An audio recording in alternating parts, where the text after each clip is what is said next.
Welcome back. If you watched the first video, you know I had the decision to seriously prep for senior DevOps interviews. But here's the thing, just deciding to prep isn't enough. You need a plan.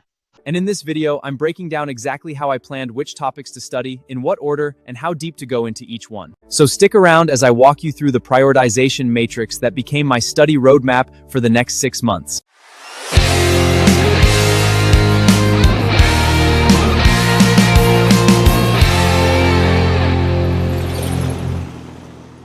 Section 1. The problem with random studying. Before I built my plan, I looked at how most people prep for senior DevOps interviews, and the pattern I saw was they study randomly. They see someone on Twitter talking about Istio, so they learn Istio. They hear DevOps is moving toward GitOps, so they deep dive into Argo CD. By the end of this phase, I could design a Kubernetes cluster from scratch. 6 months later, they've got surface-level knowledge in 47 different areas and deep knowledge in 0. Then they go into an interview, and when the interviewer asks a follow-up question, when they dig deeper, they have nothing. They sound like they read a Medium article and regurgitated it, not someone who's lived it. Here's what actually happens in a senior interview. Interviewer, walk me through your most complex Kubernetes deployment. You. Oh yeah, we have a multi-region setup. Interviewer. Cool. How do you handle cross-region traffic routing? You. Well, we use DNS. This person has used Kubernetes but hasn't thought deeply about it. Here was I just was 1-2 primary resources per top abandoned implementation. They want to know, can you think architecturally? Can you anticipate problems? Can you reason about trade-offs? Random studying doesn't give you that. You need strategic studying. Section 2. Building the prioritization matrix. Step 1. List everything. First, I did a brain dump of every technology and concept in DevOps.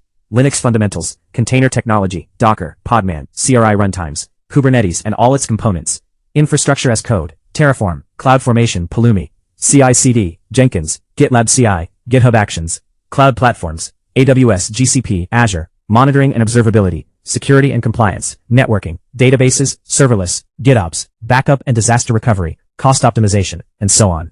The list was massive, maybe 40 plus major topic areas. This is when I realized there's no way I can do everything well in 6 months. Step 2. The frequency matrix. Then I asked 2 questions about each topic. How frequently do senior DevOps interviews test this? Frequency. How much do I already know about this? Current knowledge. I mapped it on a 2x2 matrix. High frequency plus low knowledge equals critical priority.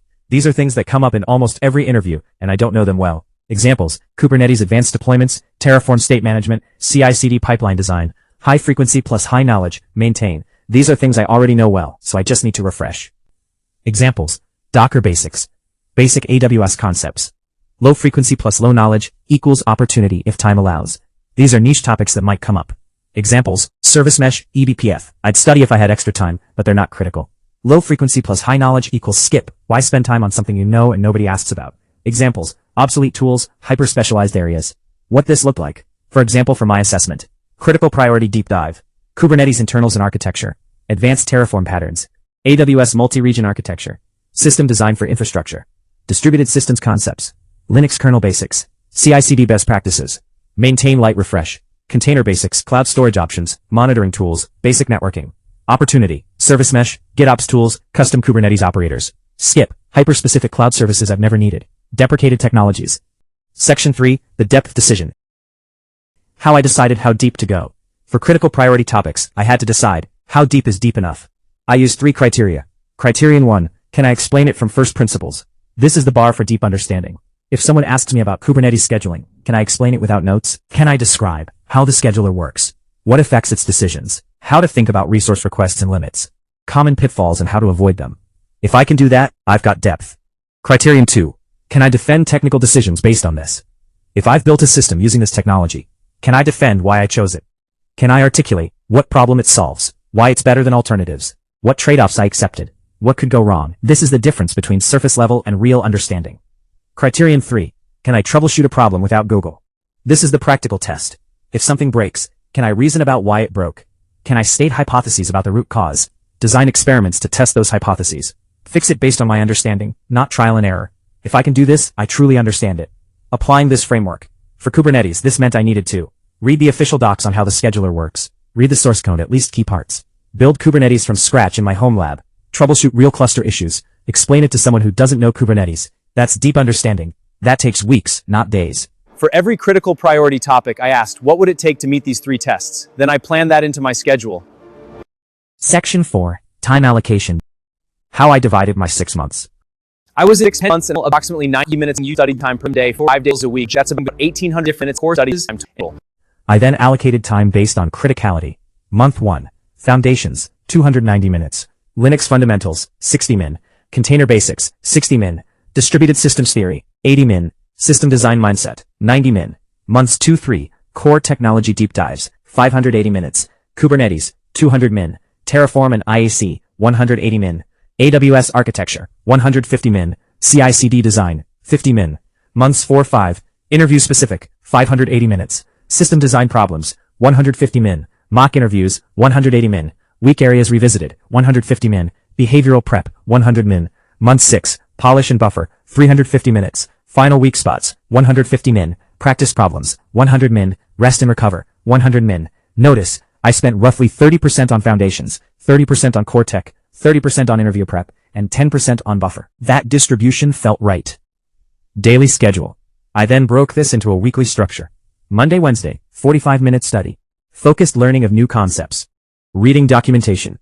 Building things in my home lab. Thursday, 45-minute study. Problem solving, system design, or troubleshooting. Applying what I learned. Friday, 30-minute study. Review and planning for next week. This gave me structure without being rigid. Phase 1, Foundations, weeks 1-4. I started by understanding the why behind DevOps, not the what. Week 1-2, Operating Systems Fundamentals, Linux Kernel Basics, Processes, Threads, and Context Switching, Memory Management, I/O and Networking at the kernel level. Why? Because everything in DevOps runs on Linux. Understanding the kernel helps you understand why tools like Kubernetes and Docker exist, what problems they solve, and their limitations. Week 3, Distributed Systems Basics, CAP Theorem and Consistency Models, Consensus Algorithms, Raft, Paxos, Eventual Consistency versus Strong Consistency, Network Partitions and Failure Modes. Why? Because Kubernetes, databases, and many DevOps tools are distributed systems. Understanding these principles helps you design better systems and troubleshoot failures. Week 4, Containers and Images. How Docker works under the hood. OCI standards, image layers and optimization. Container security basics. Why? Containers are the foundation of modern DevOps. Once you understand them deeply, Kubernetes becomes much clearer.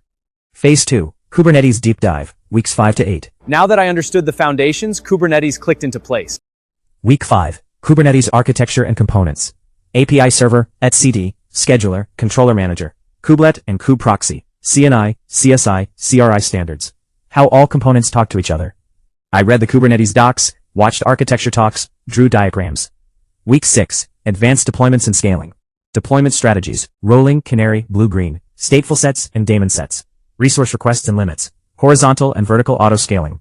Understanding the Scheduler. I built all these patterns in my home lab. Week 7, Networking and Service Mesh Intro. Services and Endpoints, Ingress Controllers, Network Policies, DNS in Kubernetes, Why Service Mesh Exists, but not Deep Dive. Week 8, Advanced Topics and Troubleshooting, Pod Disruption Budgets, Custom Resource Definitions, Operators Overview, Debugging Failing Pods, Performance Tuning. By the end of this phase, I could design a Kubernetes cluster from scratch, troubleshoot common issues, and explain why architecture decisions matter. Phase 3, Infrastructure as Code, weeks 9-11. Now I move to Terraform and IASC. Week 9, Terraform Basics and Team Patterns. HCL Syntax and Structure, State Management, this is critical, Backends and Remote State, Workspaces. Week 10, Advanced Terraform, Modules and Module Composition, Variable Patterns and Locals, Dynamic Blocks and For Loops, Meta Arguments, Depends on, For Each, Count. Week 11, Multi-Environment Patterns, Designing for Multiple Environments, Scaling Terraform for Teams, Terraform Best Practices, Integration with CI/CD. I didn't just read about this, I built a multi-environment Terraform setup for my home lab. Phase 4, AWS and Cloud Architecture, weeks 12-14. Week 12, Compute and Storage, EC2, VPC, Subnets, Storage Options, S3, EBS, EFS, VPC Peering and Transit Gateway, Load Balancing. Week 13, Databases and Data Services, RDS and Managed Databases, DynamoDB Strengths and Weaknesses, Data Warehousing Options, Backups and Disaster Recovery. Week 14, Advanced Architecture, Multi-Region Deployments, Cost Optimization, Security, IAM, Encryption, Network Security, Observability, CloudWatch, X-Ray. Phase 5, System Design and Interview Prep, weeks 15-20. By this point, I had deep knowledge of individual technologies. Now I needed to combine them.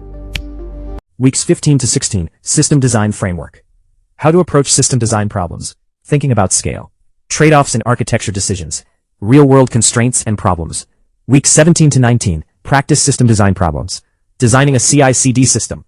Designing a high-availability database. Designing infrastructure for a microservices platform. Designing disaster recovery. Designing for cost optimization. I did these as written design docs first, then presented them like an interview. Week 20. Behavioral prep. Stories about conflict, failures, leadership. Why I'm leaving my current job or not. Questions to ask interviewers. Salary negotiation basics. Phase 6. Final polish. Weeks 21 to 24. Week 21 to 22. Mock interviews. Full mock interviews with peers. Recording myself and reviewing. Getting feedback from mentors. Week 23 to 24. Week area catch-up. Anything that still feels shaky. One more round of practice problems. Rest and preparation for actual interviews. Section 6. Course and resource selection. How I chose what resources to use. With this roadmap in place, I had to choose what courses, what books, what documentation. The here was I just was 1-2 primary resources per top abandoned implementation. This prevented shiny object syndrome. I wasn't jumping between 5 different Kubernetes courses. I had one primary resource. I trusted it, and I went deep. My core resources. For foundations, Linux systems. Primary, Understanding Linux kernel book. Primary, Udemy course, Linux kernel internals. Supplement, Linux kernel documentation and source code. For Kubernetes, primary, Kubernetes official documentation. Primary, Kelsey Hightower's Kubernetes the Hard Way. Supplement, Code Cloud courses for specific topics. Supplement, official Kubernetes blog and talks. For Terraform, primary, HashiCorp's official documentation. Primary, Hands-on labs building real infrastructure. Supplement, Terraform up and running book, 2nd edition. For AWS, a Cloud Guru course, after vetting it was high quality. Primary, building a personal project on AWS. Supplement, AWS documentation and white papers. For system design, primary, designing data-intensive applications book. Primary, mock interviews and practice problems. Supplement, YouTube talks from engineers at scale. Why this approach? I was at 6 months and approximately 90 minutes in study time per day for 5 days a week. That's about 1,800 minutes course studies. Because surface-level content wastes your time. Jumping between resources fragments your learning. You need to go deep, not broad. So I'd spend a week on one topic with one primary resource, supplemented by others. Then I'd move on, focused, systematic. I want to be honest, my original plan didn't survive contact with reality. In month 2, I realized I didn't understand Kubernetes well enough to move to infrastructure as code. So I spent an extra week on Kubernetes. In month 4, I realized system design problems were harder than I thought, so I reallocated time. In month 5, I got a production incident at work that derailed me for a week. I had to adjust. So the plan wasn't rigid. It was a compass, not GPS. It gave me direction, but I could adjust based on reality. The here was I just was 1-2 primary resources per top abandoned implementation. Hit subscribe if you haven't already, and in the comments let me know, what topic do you find most daunting to study? In the next video, I'm going to break down my actual daily schedule. How do you study for 6 months while working full-time? When do you find the time? What does a typical day look like? I'm going to share that all, including the tools I use to track progress. Hit subscribe if you haven't already, and in the comments let me know, what topic do you find most daunting to study? Is it Kubernetes, infrastructure as code, something else? Tell me in the comments. Thanks for watching. See you in the next one.